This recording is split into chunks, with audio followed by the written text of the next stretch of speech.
جناب اسپیکر، غلام قوم کی نہ کوئی سوچ ہوتی ہے اور نہ ہی کوئی بلند خیالی۔ ایسے میں جہان تازہ کی نمود کیسے ہوتی ہے؟ معزز پارلیمنٹینینز، افکار نو کی آمد کیسے ہوتی ہے؟ جب ظلم و جبر حد سے بڑھ گیا تو رحمت خداوندی جوش میں آ گئی اور قائد اعظم محمد علی جناح اس ڈوبتی کشتی کے رہبر و رہنما بن کر آئے۔ جناب اسپیکر، یہ وطن پاکستان اس وقت معاشی، سماجی، ثقافتی اور مذہبی استحصال کا شکار تھے۔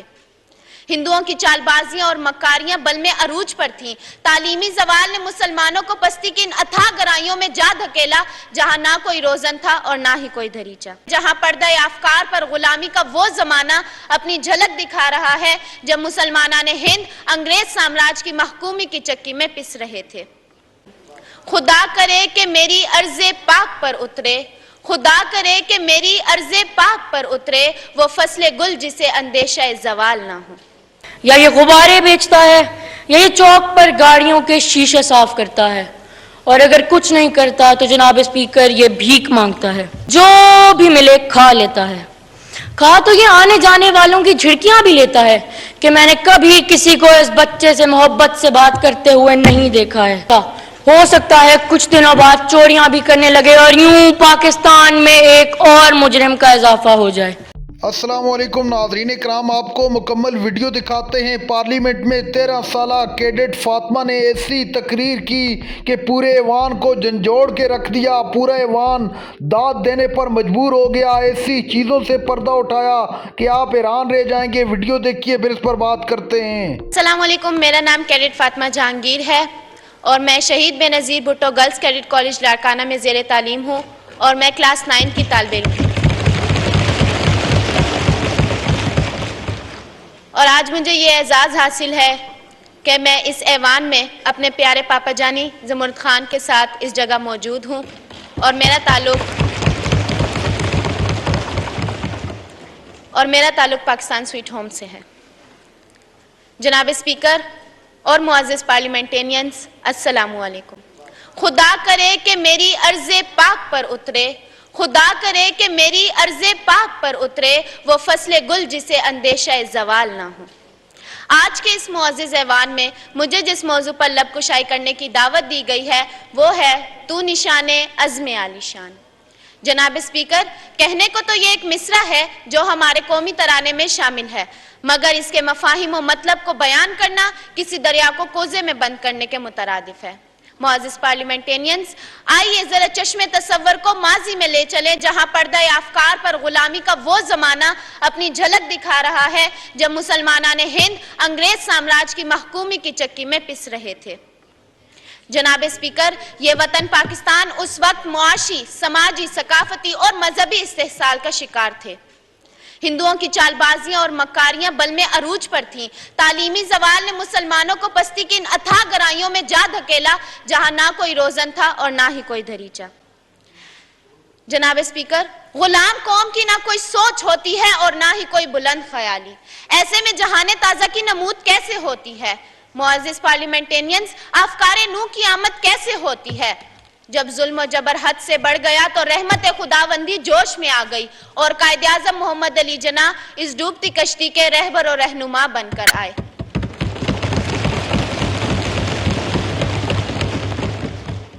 اور یہی وجہ تھی کہ ہر مسلمان کے دل کو یوں قوت گویائی ملی۔ وہ بت شکن جہاد کے میدان میں آ گیا، وہ بت شکن جہاد کے میدان میں آ گیا، طوفان تند تیز بیاباں میں آ گیا۔ تاریخ جس کو ڈھونڈتی پھرتی تھی کو بکو، تاریخ جس کو ڈھونڈتی پھرتی تھی کو بکو، چل کر وہ آپ بزم مہباں میں آ گیا۔ آزادی و جہاد کی کہتا ہوا آذاں، آزادی و جہاد کی کہتا ہوا آذاں، مسجد میں آ گیا وہ شبستاں میں آ گیا۔ وہ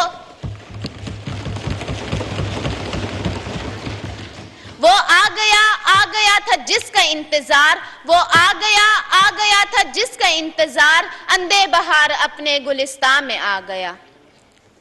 وہ بطل جلیل، نقیب حق اور برق بے اما بن کر انگریزوں پر برسا، ہندوؤں کی سیاسی کلابازیوں کو اپنی فقید المثال اور سیاسی بصیرت سے ناکام بنایا۔ غلامی اور ظلمت کے ان گھنگور اندھیروں کے دامن سے آزادی کی روشن صبح طلوع ہوئی اور 14 اگست 1947 کو دنیا کے نقشے پر پہلی اسلامی نظریاتی ریاست قائم ہوئی۔ جی ہاں، میرا پیارا پاکستان جو قائد کے بلند حوصلے، اول العزمی اور عزم عالی شان کی زندہ مثال ہے۔ جناب اسپیکر،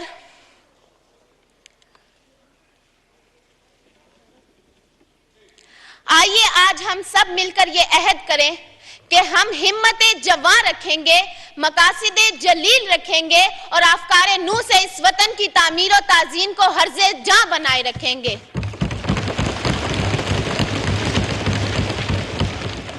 کیونکہ ایک ہوئے تھے تو بنا تھا یہ ملک، ایک ہوئے تھے تو بنا تھا یہ ملک، ایک رہیں گے تو بچے گا یہ ملک۔ پاکستان زندہ باد۔ پاکستان کے ان خوش نصیب بچوں میں سے ایک ہوں جسے پاکستان کے بہترین تعلیمی ادارے تک رسائی حاصل ہے، جسے 3 تو کیا شاید 5 وقت تک کا کھانا نصیب ہے۔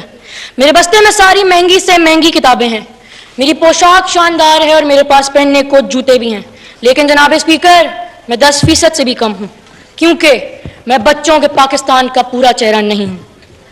پاکستان کا پورا چہرہ وہ ہے جو میں اپنی گاڑی کی کھڑکی سے اسکول جاتے ہوئے دیکھتا ہوں۔ یہ چہرہ میرے ہی جیسے اس بچے کا ہے جس کے پاؤں میں جوتے نہیں، جس کے جسم پر پورا لباس بھی نہیں، جو سردی میں کپ کپاتا رہتا ہے اور بارش میں بغیر چھت کے رہتا ہے۔ یہ بچہ اسکول نہیں جاتا کیونکہ یہ یا تو کسی موٹر ورک شاپ کا چھوٹا ہے، یا یہ غبارے بیچتا ہے، یا یہ چوک پر گاڑیوں کے شیشے صاف کرتا ہے، اور اگر کچھ نہیں کرتا تو جناب اسپیکر یہ بھیک مانگتا ہے۔ اسے بھوک لگتی ہے تو یہ کوڑے کے ڈھیر سے گلا سڑا کھانا ڈھونڈتا ہے۔ ہوٹلوں کے باہر یہ کسی کا چھوڑا ہوا برگر، سینڈوچ، روٹی جو بھی ملے کھا لیتا ہے۔ کھا تو یہ آنے جانے والوں کی جھڑکیاں بھی لیتا ہے کہ میں نے کبھی کسی کو اس بچے سے محبت سے بات کرتے ہوئے نہیں دیکھا ہے۔ سو نفرتوں،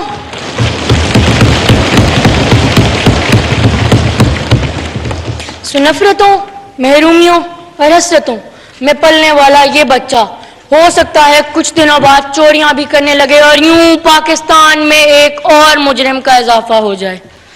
تو پھر میرا پہلا سوال اس معزز ایوان سے یہی ہے کہ کیا آپ اہل دانش نے پاکستان کا ایسا مستقبل سوچا ہے؟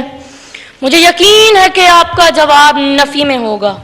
سو پھر میں پوچھنا چاہتا ہوں کہ اگر ایسا ہے تو آج تک آئین پاکستان کا آرٹیکل نمبر 11 جو غلامی، جبری مشقت اور 14 سال سے کم عمر کے بچوں سے پر خطر ملازمت لینے کو ممنوع قرار دیتا ہے، وہ آرٹیکل اتنا بے اثر اور اتنا بے معنی کیوں ہے؟ ناظرین کرام، آپ نے ویڈیو دیکھی۔ پارلیمنٹ کا تاریخی دن، چھوٹے بچوں نے ایسی تقریر کی کہ پورے ایوان کو ہلا کر رکھ دیا۔ ننھی آواز میں ایسی گن گرج کے پورا ایوان ہل کر رہ گیا۔